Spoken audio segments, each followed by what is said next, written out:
Welcome to my channel. நீங்கள் பார்த்துட்டு இருக்கிறது அருள்மிகு தர்மலிங்கேஸ்வரர் திருக்கோவில். இது எங்கே இருக்குதுன்னா கோவை மாவட்டத்தில் இருக்குதுங்க. அது ஒரு மலைப்பகுதியில் தான் இருக்குது. சுமார் ஒரு 1200 படிக்கட்டில். அதாவது இன்றைக்கி அந்த கோவிலில் நன்னீராட்டு விழா, திருக்கூட நன்னீராட்டு விழா. இது எங்கே இருக்குதுன்னா கோவை மாவட்டத்திலேருந்து நீங்கள் பாலக்காடு போகிற வழியில் குனிமுத்தூர் தாண்டி மதுக்கரை தாண்டி மரப்பாலம் தாண்டி அது ஒரு மலை கோயிலில் உங்களுக்கு பார்த்தாலே தெரியும். அவ்வளோ அருமையாக கட்டியிருக்கிறாங்க. ரொம்ப சக்தி வாய்ந்த கோயில் சிவன் கோயிலில் இன்றைக்கி நன்னீராட்டு விழா. இது பௌர்ணமி தினத்தில் இன்றைக்கி நன்னீராட்டு விழா பண்ணியிருக்கிறாங்க. அதனால் ரொம்ப சிறப்பு வாய்ந்த பக்தர்கள் அதிகமாக கூட்டம். படிக்கட்டு பார்த்திங்கன்னா ரொம்ப சின்ன படிக்கட்டு தான், அகலமாக இருக்கும், ரொம்ப சிறுசாக இருக்குங்க. காத்தோட்டம் அவ்வளோ அழகாக இருக்குங்க. பார்த்திங்கன்னா ஒவ்வொரு போகிற வழியில் 4 கோவில் இருக்குது. ஒவ்வொரு கோயிலையும் கும்பாபிஷேகம் பண்ணியிருக்கிறாங்க. அதாவது இந்த கோயில் கட்டியிருக்கிறாங்க. இந்த கோயில் நீங்கள் போனீங்கன்னா ஒரு டைம் போயிட்டு வந்துருங்க. ரொம்ப சூப்பரான ஒரு கோவில். அதாவது ஸ்ரீ தர்மலிங்கேஸ்வரர் திருக்கோவில், சிவன் கோவிலுங்க. பாருங்கள் எவ்வளோ சூப்பராக கட்டிக்கிறேன். இந்த கோவிலுக்கு நம்ம எஸ்பி வேலுமணியன், கோவை மாவட்ட கொங்கு மண்டல தளபதி எஸ்பி வேலுமணியன், முன்னாள் அமைச்சர் ஏடிஎம்கே, அவரோட அன்பண்ணன் அவர் நிறைய நன்கொடை கொடுத்து உதவி இருக்கிறாருங்க. அது வெளியில் தெரியாது, ஆனால் நிறைய நன்கொடை கொடுத்து உதவி இருக்கிறாரு. பார்த்திங்கன்னா போகிற வழியில் இந்த மாதிரி கட்டியிருக்கிறாங்க. பக்தர்கள் ரெஸ்ட் எடுக்கிறதுக்கும் இந்த மாதிரி கட்டியிருக்கிறாங்க. இங்கே காற்று ரொம்ப காற்றோட்டம் அதிகமாக இருக்கும். வெயில் காலத்துலையுமே இங்கே ரொம்ப வெயில் அதிகமாக தெரியாது. அந்தளவுக்கு சூப்பராக இருக்கும். இது ஒரு ஆன்மீகமாக சம்மந்தமான வீடியோ. ஆன்மீகத்தில் இருக்கிறவங்க இந்த வீடியோ பார்த்து ரசிக்கலாம். நீங்கள் கோவை மாவட்டத்தில் இருந்தீங்கன்னா இந்த கோவிலுக்கு ஒரு டைம் போயிட்டு வந்துடுங்க. ரொம்ப சூப்பரான ஒரு கோவில். அருள்மிகு தர்மலிங்கேஸ்வரர் திருக்கோவில் நன்னீராட்டு விழா. அதாவது இங்கே அன்னதானம் அவ்வளோ அருமையாக இருந்தது. இந்த கோவில் ஒரு மலை அடிவாரத்தில் இருக்குது, மலை மேலே தான் இருக்குது. யாருக்கும் அதிகமாக தெரியாதுன்னு நினைக்கிறோம். ஆனால் சிவன் கோயில் இங்கே கிரிவலம் சுற்றி வர்றாங்க. பாருங்கள், பூரா மேகம்பாட்டம் பார்த்திங்கன்னா அவ்வளோ அழகாக இருக்குது. பூரா முக்கால்வாசி பேர் சிவபக்தர்கள் சிவன் நாமத்தை போன்றவங்கள இந்த கோவிலுக்கு வந்திருந்தாங்க. கேரளாவிலேருந்து வந்திருந்தாங்க, எங்கேருந்தெல்லாம் வந்திருந்தாங்க. ரொம்ப சக்தி வாய்ந்த கோயில். இந்த கோயிலில் எப்போ நன்னீராட்டு விழா பண்ணாங்கன்னா காலை 8 to 9. நான் ஒரு 10 மணிக்கு போனால நன்னீராட்டு விழா பார்க்க முடியல. இருந்தால் பக்தர்களோட கூட்டம் அதிகமாக இருக்குது.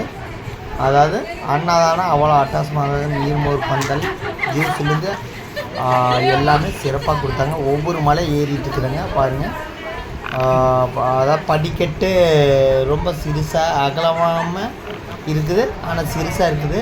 கரடு மூடான படிக்கட்டெல்லாம் கிடையாது. இப்போ வண்ணம் பூசி இருக்கிறாங்க. அதாவது இந்த நன்னீராட்டு விழாவுக்கு வேண்டி வண்ணம் பூசி இருக்கிறாங்க. பாறை இந்த பக்கம் பார்த்தீங்கன்னா படிக்கட்டு, அந்த பக்கம் பார்த்தீங்கன்னா ரயில்வே ட்ராக்கு. அந்த ரயில்வே ட்ராக்குங்க, அது கேரளா போகிற ரயில்வே ட்ராக்கு. அவ்வளோ அழகாக இருக்குதுங்க கோவில்.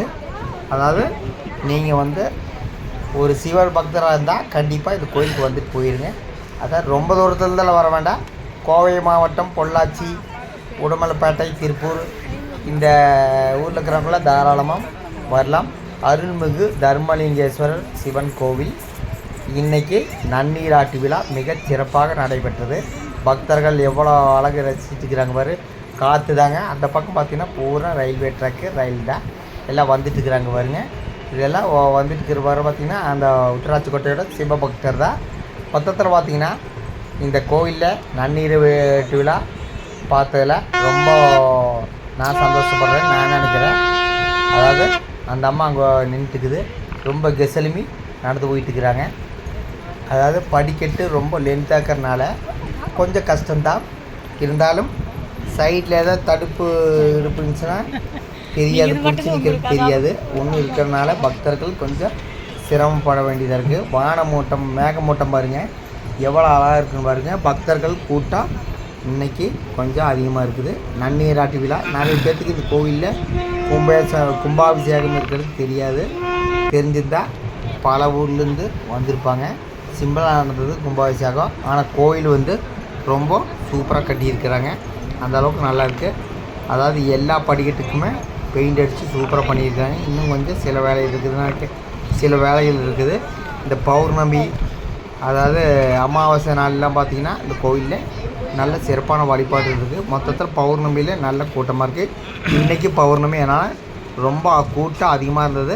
இந்த பௌர்ணமி நாளில் வந்து கும்பாபிஷேகம் நடந்தனால ரொம்ப சிவனுக்கு சிறப்பு வாய்ந்த நாளாகவும் நான் நினைக்கிறேன். பௌர்ணமி நாளில் வந்து ஒரு சில கோயிலில் தான் கும்பாபிஷேகம் நடந்திருக்குது. ஆனால் இன்றைக்கி இந்த கோயிலில் கும்பாபிஷேகம் நடந்திருக்குது. அதனால் இது சிவனை போய் வழிபட்டனால எனக்கு மனசுக்கு ரொம்ப திருப்தியாக இருக்குது. மொத்தத்தில் பார்த்திங்கன்னா இது ஆன்மீக பக்தர்கள் இந்த வீடியோ பார்த்து ரசித்து இந்த கோயிலுக்கு கண்டிப்பாக போயிட்டு வாங்க. கோவை மாவட்டத்தில் இருந்தாலும் போகலாங்க, பொள்ளாச்சி மாவட்டத்தில் இருந்தாலும் போகலாம், உடுமலைப்பேட்டையில் இருந்தாலும் போகலாம், திருப்பூரில் இருந்தாலும் போகலாம். எப்படி போனாலுமே உங்களுக்கு 50-60 கிலோமீட்டருக்குள்ளே தான். ஆனால் கோயில் அவ்வளோ ஒரு சிறப்பாக இருக்குங்க. நீங்கள் இன்றைக்கி போகாட்டி பரவாயில்ல, 48 நாளுக்குள்ளே மறக்காமல் போயிட்டு வந்துடுங்க. நல்லாயிருக்கு. இந்த படிக்கட்டு தாங்க கோயில் பக்கத்தில் வந்தாச்சு பாருங்க. கோயில் பக்கத்தில் அந்த மேலே டாப்பு எஜ்ஜில் தான் கோயில் இருக்குது. இருந்தாலும் ரொம்ப அகலமாக்கிறதுனால நடக்கிறதுக்கு கொஞ்சம் ஈஸியாக இருக்குது.